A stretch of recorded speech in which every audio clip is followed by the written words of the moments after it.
what's up?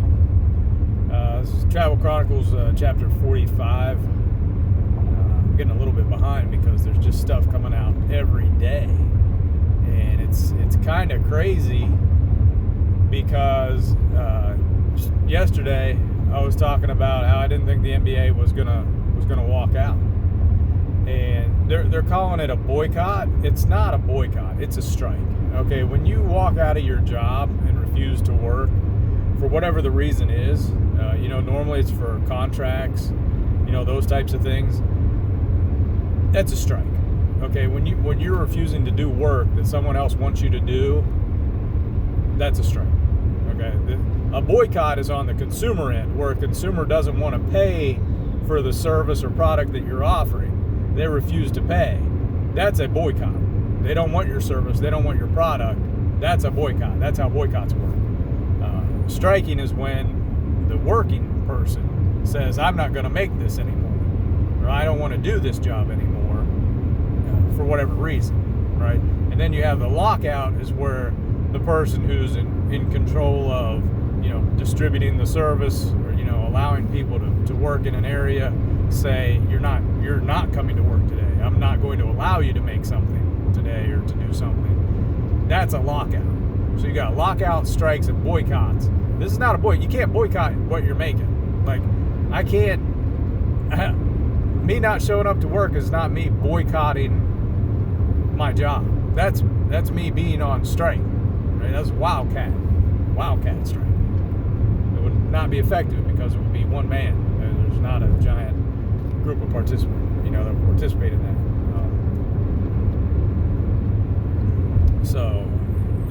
One, that's just the characterization of this is ludicrous. It is a strike, 100%. Now, you have hunger strikes, you have different kinds of strikes, right?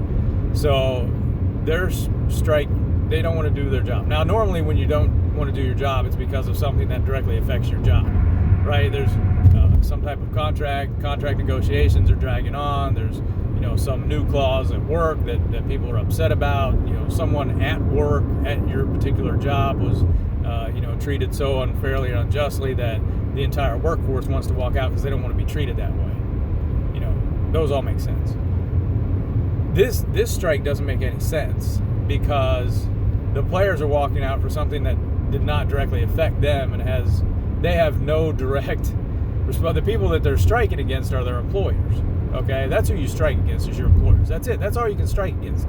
I can't not show up to my job and say, well, this is because of the federal government. It's because of the police. That's why I'm not going to work. I can't do that.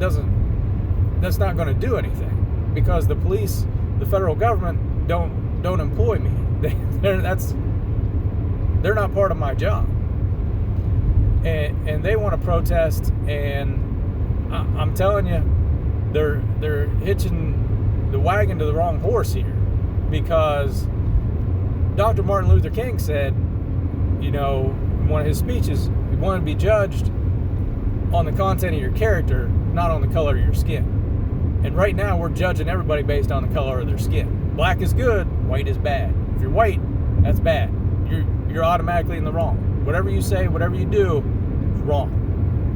Especially when concerning a black person. So this weekend, guy was shot in the back multiple times.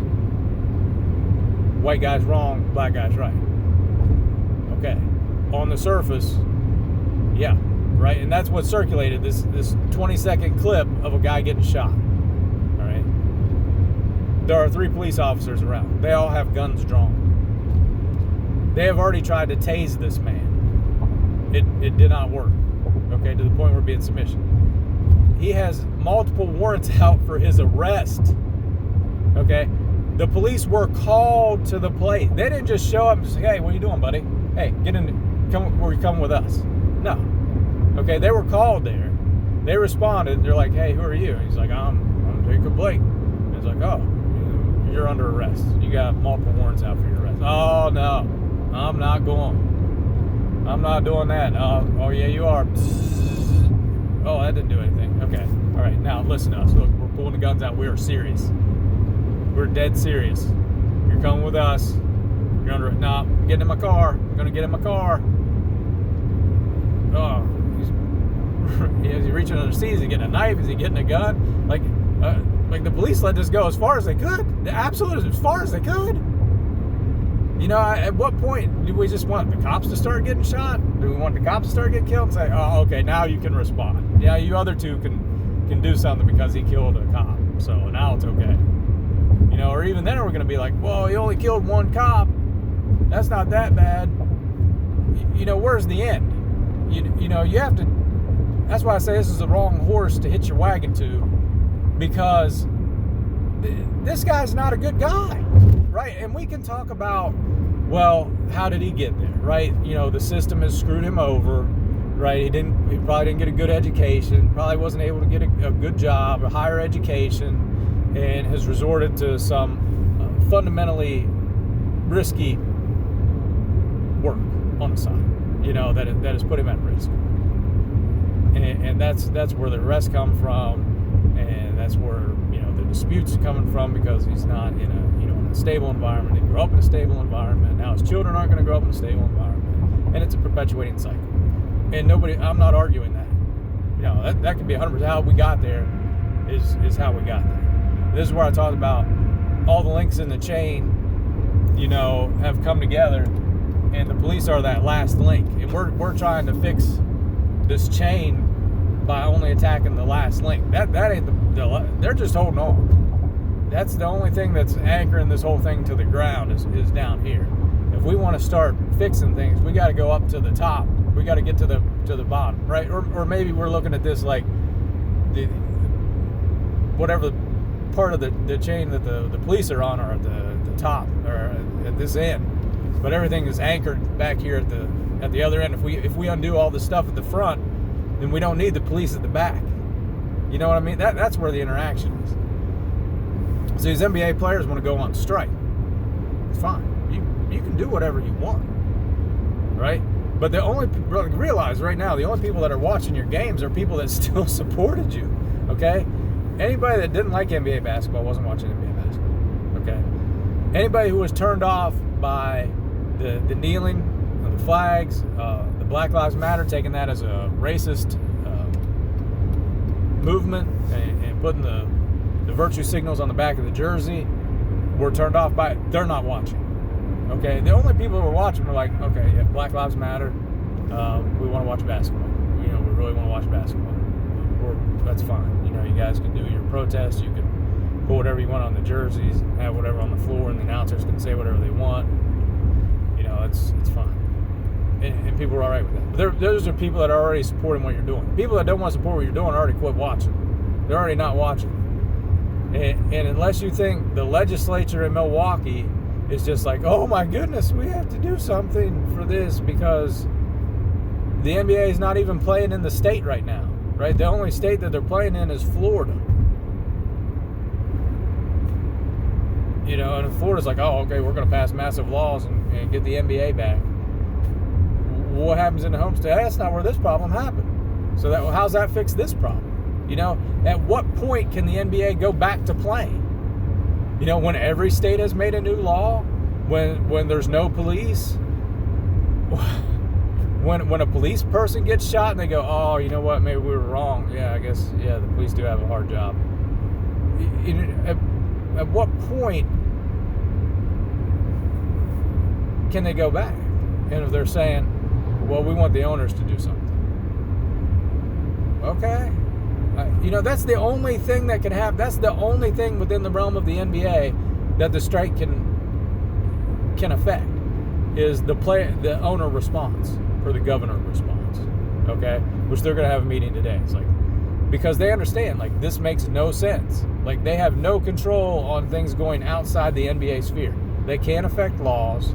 It's like, well, they can lobby for laws, they can pay for laws. Okay.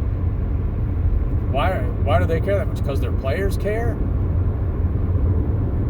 Who are they caring about? A criminal?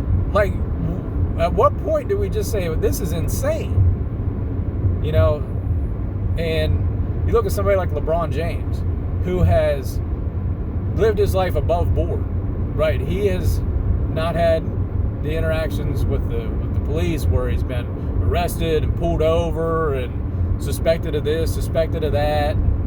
and done, multiple bad things in his career. Like, there's a lot of people out there that play professional sports who are, suspect characters and have massive character flaws. And LeBron James hasn't done that, right? He's been married to one woman. He's for all indications been a great parent in his children's lives.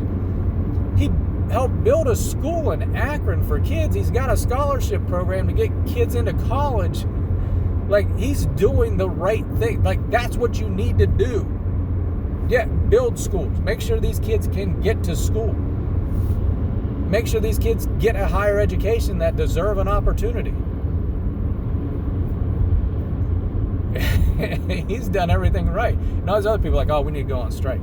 It's like, dude, that's not the answer. That's not how anything gets fixed. And I think he realizes that. And even all the virtue signaling and stuff, he didn't put something on the back of his jersey. His jersey just says James.